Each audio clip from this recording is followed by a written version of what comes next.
30 La reforma en Suiza. Desde tiempos remotos, Suiza había sido dividida en cantones o distritos. Esta condición política era muy favorable a la introducción de la reforma, pues cada cantón era independiente de los demás y se gobernaba democráticamente, de modo que la introducción de las nuevas ideas no tenía que tener la oposición del gobierno poderoso o del noble que pudiera oponérsele por interés. Bastaba que la mayoría del pueblo se convenciese de la verdad evangélica para que fuese completo el triunfo de las nuevas ideas. En Zúrich, la ciudad más populosa de Suiza Oriental, las enseñanzas de los reformadores alemanes, y especialmente los escritos de Lutero, tuvieron muy buena acogida. Las masas que hablaban alemán leyeron con gran interés los primeros escritos protestantes y entraron en correspondencia con los campeones de la revolución religiosa, Ulrico Zwinglio. Sin embargo, el verdadero jefe de la reforma religiosa en Suiza fue Ulrico Zwinglio, cuya conversión a la fe evangélica fue totalmente independiente de la obra de Lutero. A la edad de 22 años,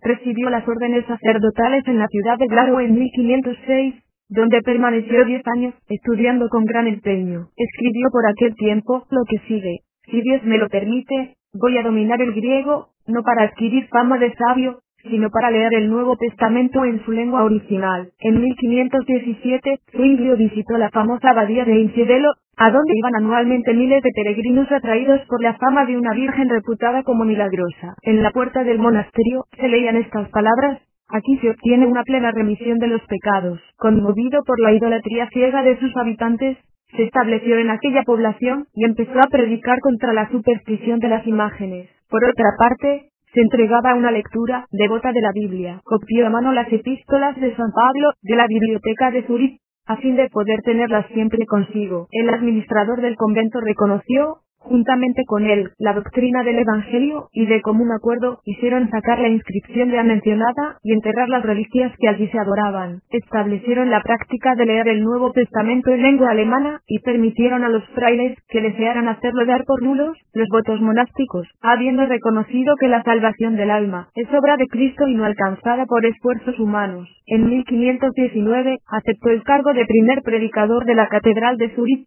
donde predicaba maravillosamente sobre los episodios más interesantes de los evangelios. Decía: la vida de Jesús ha sido escondida al pueblo, yo quiero beber en la fuente fresca de las Escrituras, y, sin recurrir a las explicaciones de los lectores, daré a los oyentes lo que yo mismo encontré por medio del estudio y la oración. Todavía no había atacado directamente al papado, pero con la predicación del Evangelio, estaba minando los cimientos de este sistema, que pronto se derrumbaría en Zúrich y en otros cantones de Suiza. Habiendo conocido por sí mismo el Evangelio, protestaba de que lo llamasen luterano. Con tal motivo decía: a Lutero lo considero un excelente soldado de la causa de Dios, conocedor de las Escrituras, serio y admirable como no ha aparecido otro en la tierra desde hace 1000 años. Pero, buenos cristianos, no cambiemos el nombre de Cristo por el de Lutero. Él y yo predicamos la misma doctrina de Cristo sin que nos hayamos concertado, si bien yo no me estimo sin igual. En sí, cada uno hace conforme a la medida del don de Dios. Los vendedores de indulgencias hicieron su aparición en Zúrich en mal momento. Zwinglio predicó: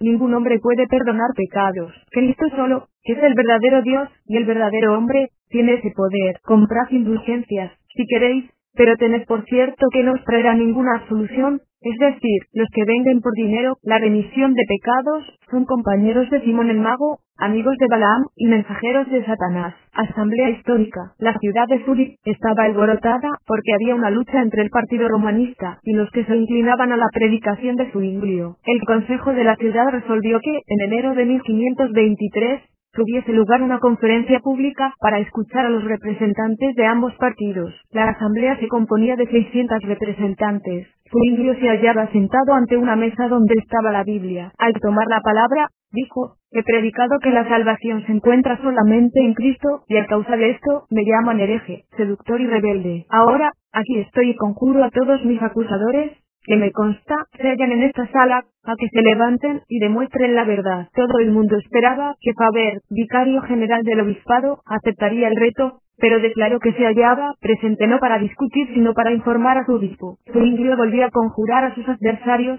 Entonces Faber se excusó declarando que la Iglesia Católica celebraría algún concilio para resolver la cuestión religiosa y que todos debían esperar el fallo del mismo. El Consejo de la ciudad declaró que no habiéndose demostrado que la doctrina que Zwinglio predicaba fuese falsa, quedaba con toda libertad para predicarla. El 16 de octubre de 1523 empezó otra discusión pública sobre la misa y el culto a las imágenes. Los obispos, las universidades y 12 cantones fueron invitados a enviar a sus representantes. Los más prominentes eclesiásticos católicos resolvieron abstenerse para hacer fracasar el debate.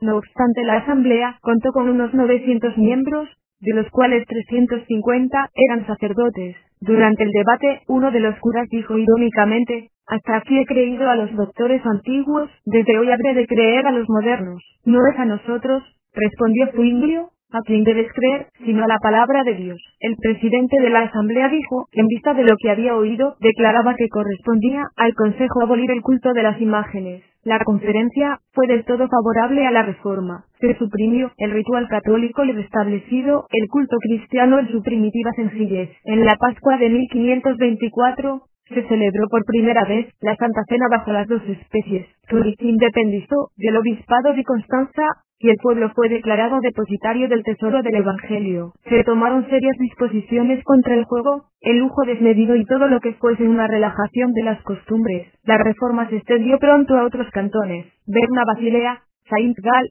etc.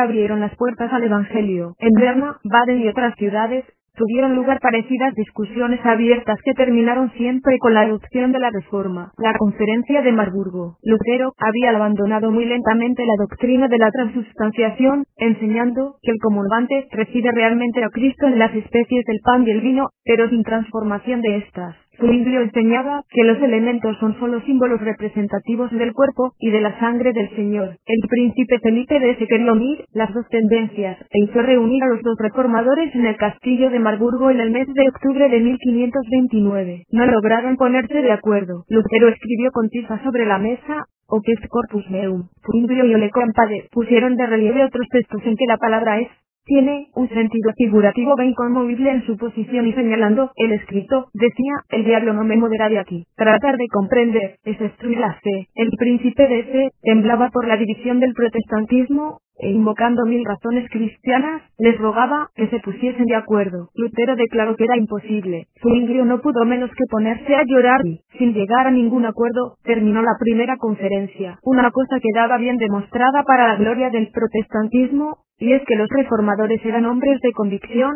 sinceros en sus creencias, que no obedecían a sentimientos personales y obraban por intereses políticos. Obedecer a Dios, conforme a la conciencia, costase lo que costase, era la divisa de la reforma. El príncipe de S. no podía reconciliarse con la idea de que los adalides de la buena causa se separasen en desacuerdo, y continuaba rogando. Volvieron a tener otra conferencia. «Confesemos nuestra unidad en las cosas que estamos de acuerdo», dijo Zwinglio, «y respecto a las otras recordemos que somos hermanos». La paz no existiría entre las iglesias, si manteniendo todos la doctrina de la salvación por la fe, no se puede diferir en puntos secundarios. De momento Lutero rehusó, diciendo: «Vosotros sois del otro espíritu», pero por fin dijo que, aunque no podía unirse a ellos con una base de fe doctrinal, podía hacerlo sobre la de la caridad cristiana. Los suizos se gozaron, y enseguida, extendieron a los alemanes la diestra de compañerismo. Lutero, conmovido, dijo: «Que la mano de Jesucristo quite de entre nosotros el último obstáculo que nos separa. Hay entre nosotros una buena concordia y, si oramos con perseverancia, la fraternidad vendrá». A fin de hacer una manifestación ante el mundo, resolvieron firmar los artículos de fe sobre los cuales estaban de acuerdo. Lutero se retiró a meditar para poder escribir con calma y, cuando volvió para leer el pliego que, con oración, había redactado, todos lo firmaron con regocijo, descubriendo que estaban concordes en todo lo que es fundamental y esencial a la salvación y que aún sobre el artículo de la Santa Cena había más puntos de unión que de desacuerdo. Muerte de Zwinglio.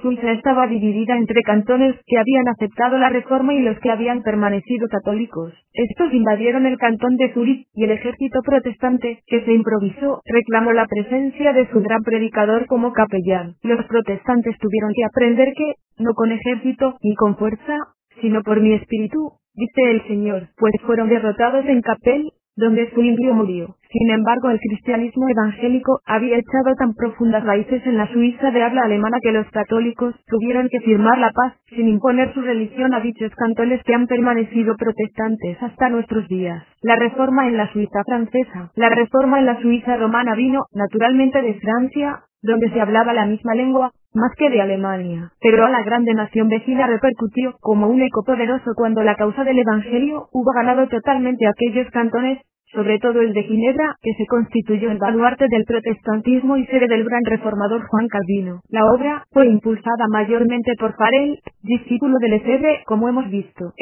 Al salir de Meaux empezó a predicar en los pueblos de Francia. En Gap se hallaba predicando en la iglesia del pueblo cuando acudieron las autoridades para arrestarle. Dice una vieja crónica capuchina que la gente estaba tan embobada, escuchando al hereje que, aun cuando las puertas estaban cerradas, y los alguaciles tuvieron que romperlas, nadie se movió, ni volvió la cabeza al verlos entrar. Farel fue puesto en prisión por algún tiempo, pero libertado por la influencia de sus parientes, volvió a predicar, dirigiéndose por fin a la Suiza alemana. En Basilea, halló una iglesia de refugiados franceses de la que fue pastor, pero por ser demasiado agresivo con el catolicismo, disgustó a Erasmo, quien era partidario de una reforma moderada. Por tal causa, le expulsaron las autoridades de Basilea, pero Farel era agresivo por temperamento y ello le hizo triunfar en los cantones de habla francesa. Un día, viendo una procesión católica que llevaba en andas un santo, no pudo contenerse y gritando: «¡Pobres idólatras!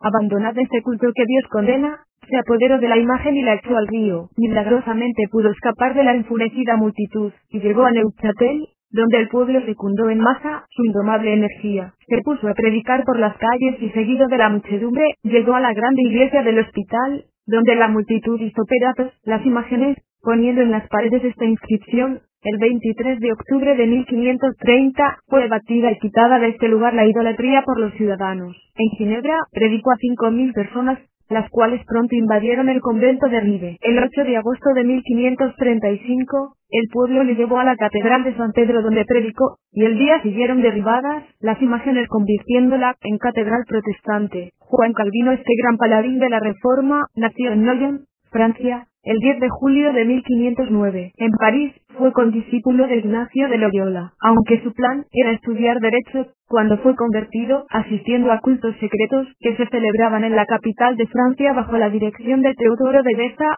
decidió dedicarse a la predicación del Evangelio. Después de visitar a Lefebvre de Etaples, en Meirac, Navarra, fue a Suiza, alojándose una noche en la casa de Farel, quien le conminó a quedarse en Ginebra para ayudarle en la predicación del Evangelio. El caso es que muchos de los convertidos por la fogosa predicación de Farel lo habían sido al protestantismo, pero no a Cristo. Hallaban placer en romper imágenes y sacudir el pesado yugo de Roma, pero, sin entender el plan de la salvación de Dios, ni aceptar el yugo de Cristo. Ello consumía a Farel, y le enardecía en el deseo de tener a una persona capacitada, que le ayudara a explicar el Evangelio a los ciudadanos de Ginebra, hasta el punto que cuando Calvino rehusó su invitación, llegó a decirle: «Tú estás siguiendo tu propia voluntad, y te declaro en el nombre del Dios omnipotente, que si no ayudas en esta obra del Señor, Él te castigará por buscar tu propio interés, y no el suyo». Ante estas palabras Calvino decidió quedarse y el consejo de la ciudad lo nombró predicador y profesor de literatura sagrada. Calvino estaba lleno de ideas teocráticas, pero contaba con muy mal elemento para realizar sus planes de una ciudad santa. Como exigía de las autoridades medidas enérgicas contra las malas costumbres, se levantó un partido llamado de los libertinos opuesto a tales medidas. Calvino y Farel se negaron a administrar la Santa Cena a estos convertidos a la Reforma, pero sin profunda vida espiritual, y fueron expulsados de la ciudad. Calvino se estableció en Estrasburgo, donde pastoreó una iglesia de habla francesa, y se dedicó a otras actividades intelectuales. El cardenal Sadolet, viendo que los ginebrinos estaban divididos, creyó que era momento oportuno para hacerlos volver al redil católico, y dirigió una epístola al Consejo y al pueblo de Ginebra, sin omitir en ella ningún argumento para tal fin, quien era capaz de contestar. Todos pensaron en Calvino, y olvidando las ofensas recibidas, escribió una respuesta magistral. Cambió la política en Ginebra y los partidarios de un puritanismo severo se encontraron de nuevo en el poder, gestionando el regreso de Calvino, que volvió a Ginebra el 13 de septiembre de 1531. Tenía entonces 32 años. Y aunque enfermito se entregó a la obra de reforma con gran entusiasmo. Toda la vida pública y privada de los ciudadanos debía acomodarse al espíritu cristiano, como él lo juzgaba. Se prohibieron muchas diversiones. Las penas que se aplicaban por la violación de estas ordenanzas eran muy severas. En 1559, fundó un seminario con la colaboración de Beza y otros maestros. Algunos años, tuvo en el curso de teología más de 1000 alumnos que venían de todas partes, y salían luego, para esparcir la palabra de Dios. Por medio de estos predicadores del Evangelio, se fundaron millares de iglesias en Francia. Acerca de ellos escribe Bullinger: se disputan el salir a predicar como si el reino de Jesucristo estuviese apaciblemente establecido en Francia. Muchas veces procuro retenerles. Les muestro el atroz edicto que manda destruir toda casa donde se haya celebrado un culto. Les recuerdo que en más de 20 ciudades, los fieles han sido asesinados en masa, pero nada puede detenerles. La persecución religiosa traía a Ginebra a millares de creyentes de todas las naciones de Europa que organizaban iglesias para celebrar cultos en sus respectivos idiomas. Estos traducían los libros de Calvino y se las ingeniaban para hacerlos llegar a sus compatriotas. La obra inmortal de Calvino fue la institución de la religión cristiana, que hubo de ser traducida al inglés, alemán, holandés, italiano, español, húngaro, griego y árabe. La dirigió al rey Francisco I, acompañada de un prefacio elocuente en el que demostraba que aquellos a quienes hacía morir en la hoguera no eran herejes ni revolucionarios, sino seguidores de Cristo y creyentes en sus enseñanzas. Para tener una idea del volumen de las ediciones de esta obra, bastará citar la denuncia dirigida a las autoridades de España, en la cual se avisaba que revisasen bien los buques procedentes de Amberes porque, según los espías, se remitían 30.000 volúmenes de Biblias e instituciones de Calvino. Miguel Servet, sin embargo, Calvino, como la mayoría de los hombres de su tiempo, no supo hacer distinción entre el orden civil y el religioso. Rompió con la Iglesia romana, pero no con el dogmatismo autoritario que en ella había aprendido. Creyó que el Estado tenía el deber de castigar a los herejes. Ello dio lugar al triste incidente de Miguel de Servet, médico español, quien sostenía ideas unitarias, negando la divinidad esencial de Jesucristo. En Viena, Servet fue condenado a muerte por la Inquisición católica, pero logró escaparse de la prisión huyendo a Ginebra. Un caballero católico residente en Lyon,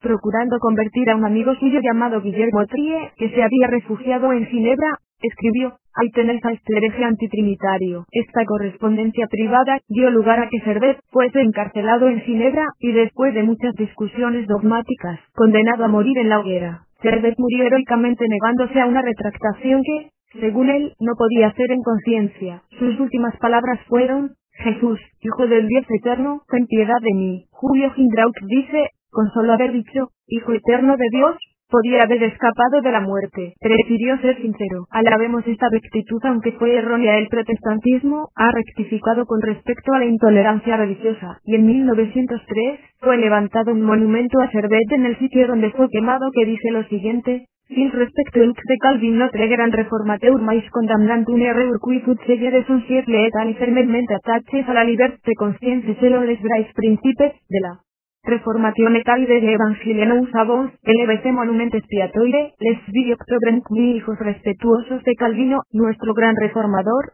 pero condenando un error que fue el de su siglo y firmemente adheridos a la libertad de conciencia, según los verdaderos principios de la Reforma y del Evangelio, hemos levantado este monumento expiatorio el 27 de octubre de 1903. Muerte de Calvino. Un día, después de una reunión del consistorio, Calvino se sintió enfermo. Los pastores de la ciudad le visitaron y oyeron de sus labios palabras serias de amonestación y también de confesión personal de sus propios errores, así como de su gloriosa y segura esperanza en Cristo. Farel tuvo tiempo de llegar desde Neuchâtel a pesar de sus 80 años, y pudo ver, por última vez, al colaborador en la principal obra de su vida. Murió el 25 de mayo de 1564. Como una prueba para nuestros lectores católicos de la solidaridad evangélica en nuestro propio siglo, nos sentimos impulsados a citar de nuevo al pastor y escritor bautista argentino don Juan Bareto, quien declara: la influencia que el pensamiento de Calvino ejerció en la posteridad ha sido grande. Su sistema religioso,